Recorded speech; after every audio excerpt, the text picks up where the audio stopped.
Hello guys, ఈరోజు దీపావళి కదా. అందరికీ హ్యాపీ దివాళీ. దివాళీ జాగ్రత్త చేసుకోండి. నేను ఇప్పుడు దివాళీ కదా మేడపైకి వచ్చాను బాంబులు అండి. మేము తెచ్చుకున్న బాంబులు సించు బుడ్లు 300 వాళ్ళ. ఆ, మంది మిడిల్ క్లాస్. 1,00,000 పనులు కోటి వరిస్ ఉంటాయి. తలంచుకుని వెళ్ళిపోవాలంతే. ఇవే నేను కావాల్సింది. నాకు ఒక డౌట్, ఈ ఎండకి బాంబులన్నీ కాలిపోతే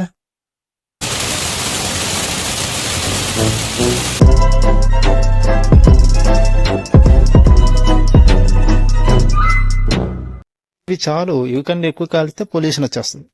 సో బాంబులు ఎక్కువ కాల్చకండి, సేఫ్గా ఉండండి. వన్స్ అగైన్ అందరికీ హ్యాపీ దివాళీ.